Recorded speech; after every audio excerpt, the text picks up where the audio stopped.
All right, what's up guys? Derek here, aka Mr. Enchanted. Now I quickly wanted to make a video today and talk about this recent controversy that happened at DLC Melbourne in Australia, where there were two players playing, I believe, in a top 8 match, and a judge call really swayed the outcome of a game.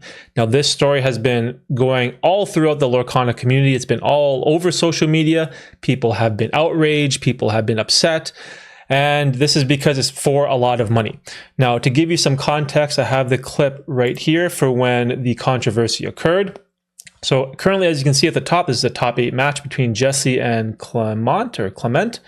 And this is game 3 as they each won a game. And Jesse's at 7 lore and Clement is at 0. And also notably, he has no cards in hand. So in this situation, we can just run the clip. Now, I believe Jesse is thinking which card from his hand he wants to ink, the Elsa or the Crab, in order to have 4 ink to play the Goat. Now, notably, this is very important. Jesse already quested his Broom prior, and the reason for this is because, as you can see on the board, Clement has a Maui Shark ready right here. And so, obviously, Jesse does not want to leave the Broom exerted, because this will allow Maui Shark to run into the Broom, and he can pull in action from his discard. So obviously, if anyone has played Amethyst decks before, you always quest your Broom first so that you don't forget about the trigger, meaning whenever you play another character, you can trigger the Broom to banish it and draw a card. We all know this. And so Jesse does the right thing. He quests his Broom before playing or inking his card. He inks the Crab to get to 4 ink, and now he plays his Goat. He plays his Goat, and both players go over to record the lore. Now, this is incredibly important because this is where the controversy occurs. Now, this situation that you just watched happens all the time in Lorcana. If anyone has played an Amethyst deck, this always happens. This is normal, and there's nothing wrong here. What's going on is that there are 2 triggers simultaneously occurring, and they're both going into the bag, meaning you are playing the Goat, and that also triggers the Broom. So 2 things are happening simultaneously. So you're playing the Goat, you're gaining the lore, but also because you have a Broom on board, whenever you play another character, the Broom triggers and you can draw a card. So in 100% of the time when I've played Amethyst decks or played against Amethyst decks, you play the Goat, you gain the lore, and then you say, I am using the Broom trigger to draw a card. And this is correct. This is how the game works. This is how the rules are intended. And this is how the bag works, because it is your decision as the player to resolve the order of the things in the bag. And so as you run the clip, as you can see, they both record the lore. Jesse goes to banish the Broom for the card draw. And this is where Clement calls the judge. Now, at first, I didn't understand this judge call at all. I didn't know what he was accusing Jesse of doing. This is 100% normal. He played his Goat, you resolve the Goat is a character, it activates the Broom. Easy peasy, right? But what Clement is saying is that because he fully resolved the Goat and that he didn't announce the Broom trigger, now the ability to use the Broom's effect is no longer in play. And this is basically just a scumbag move. This is angle shooting. This is judge shark, like whatever you want to call it. People call it judge sharking, angle shooting, cheating, whatever you want to do. Now, the problem with this clip is that eventually they are kind of arguing with what's going on, and a judge is called. And the craziest thing about this whole story is that the judge rules in Clement's favor. Now, this is just craziness, because this is a play that we all know. We all know how it works. We all know the intent. And Clement is just basically angle shooting. That's 100% what it is.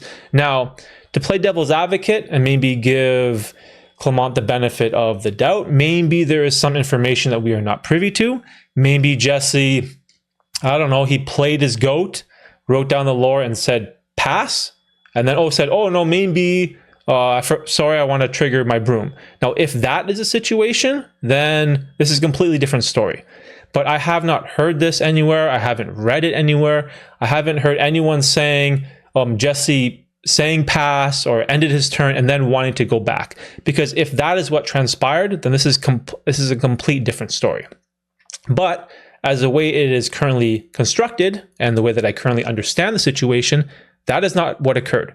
What occurred is that Jesse quested the broom, inked, played the goat, recorded the lore, tried to use the trigger to banish the broom, and a judge was called on him. And that is just crazy.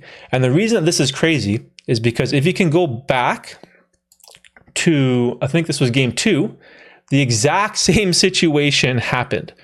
Now in this situation, Clement doesn't call the judge at all. So as you can see, there is an exerted broom right here, right?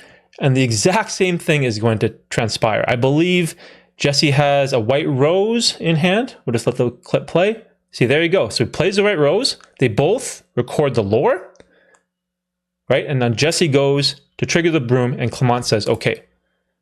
So what is different between this clip and the previous one? The only thing that's different is that in this situation, there is no benefit for Clement for the broom to stay exerted. But in the other situation, he wants the exerted broom to stay here because he has no cards in hand. He's out of gas and he needs the Maui Shark to trade into the broom so he can pull the Develop Your Brain from the discard pile. And that is what's just so crazy about this whole situation. Now, the reason why I want to share my opinion on this, I guess to give you some background information about myself. I used to be a competitive Pokemon player in the early 2000s, and then I was a professional poker player for about a decade. So I have a long history, lots of experience when it comes to card games, TCGs, all that sort of stuff. And unfortunately, in games like poker, for example, there is this really bad reputation when it comes to people cheating or the games not being straight. Now, in poker, when you say a game isn't straight when something isn't wrong, when something's wrong, either someone's cheating in the game's not fair. Like there's something fishy going on. So you say in poker, we say that the game isn't straight. And so the two things that I really noticed in the Lorcana community that people weren't really talking about that I wanted to share my perspective and opinion on was integrity and etiquette. Now, this is incredibly important because as card players, as TCG players, as Lorcana enthusiasts, integrity is vital for the long-term health of the game in order for it to be sustainable. You have to have integrity. It is so, so important. And integrity, the onus is on the judges and the host of the events to make the game straight, to have a fair game for all competitors. So that means you have to have judges that are knowledgeable, they have to know the rules inside and out, and they have to be able to make the correct judge call in top 8 situations when you're playing for a $15,000, $20,000 Golden Mickey or an invite to Worlds. The onus is on them, the hosts, the organizers, and the judges to get it right. It is so, so important and vital for the long-term health of the game. And this is something that I care about so much because not just Lorcana, but other TCGs and games like poker had this negative connotation associated with it. There's people cheating, there's people trying to steal your money, and that's a horrible thing to have in a game. It's very unhealthy. Like, you don't want to have that pervasive thought throughout your community that, people are cheating, people are stacking their decks, people are judge sharking, or they're angle shooting. These are horrible things to have. And so for integrity, the onus is on the hosts and the judges to provide us with a good experience, an honest experience. Now, when it comes to etiquette, the onus is on us, the players.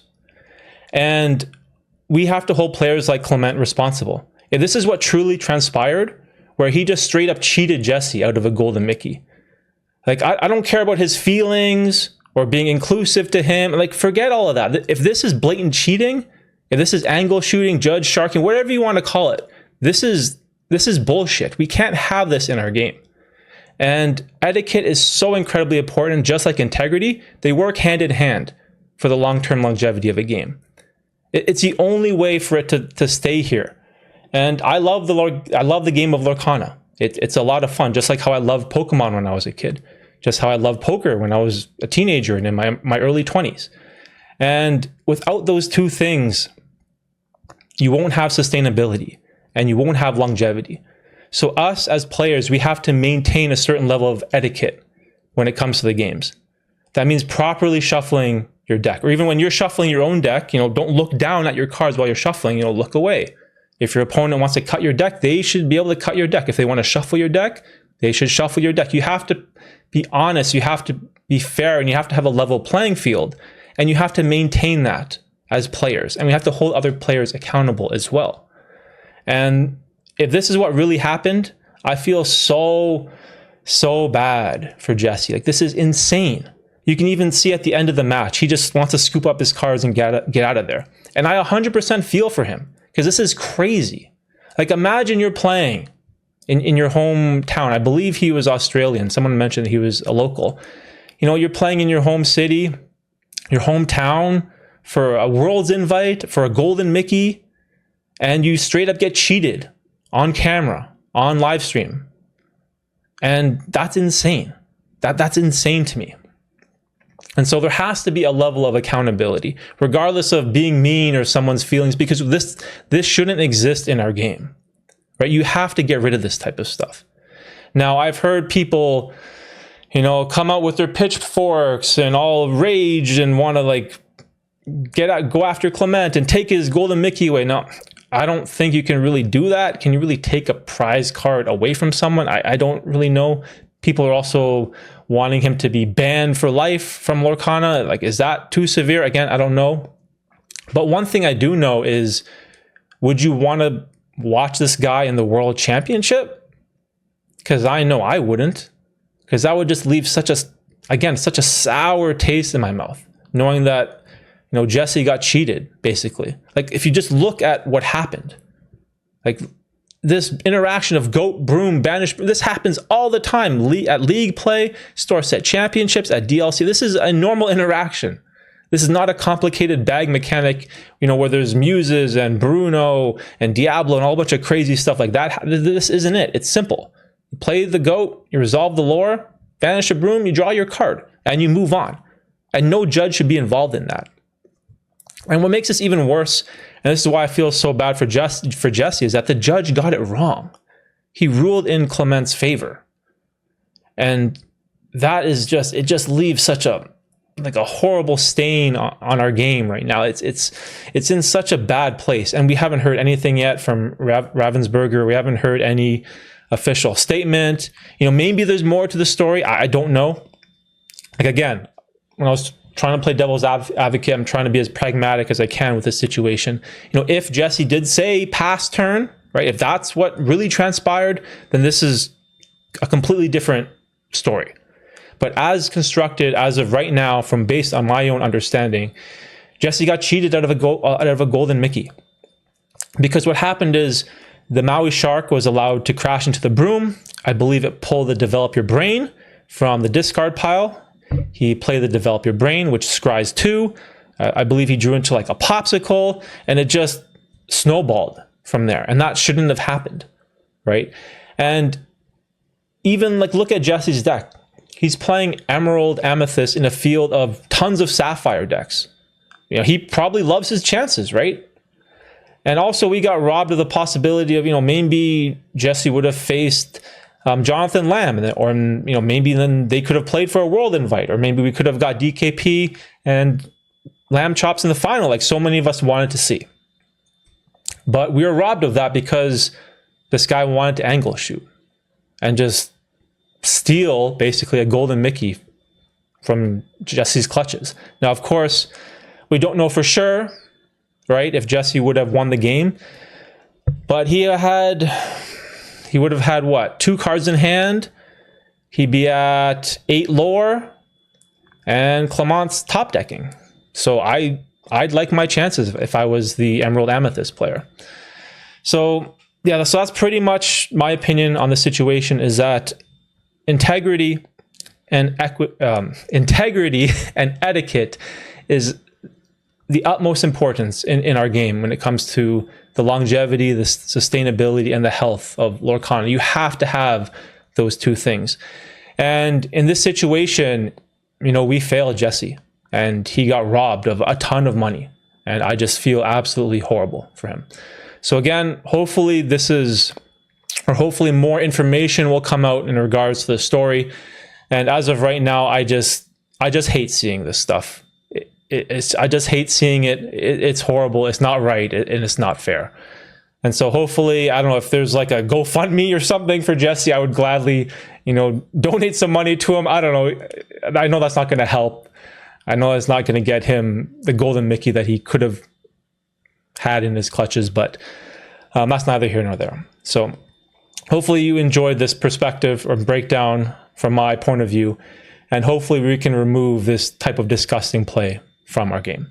So if you enjoyed this video, please leave a comment down below, subscribe if you haven't, and I'll see you in the next video.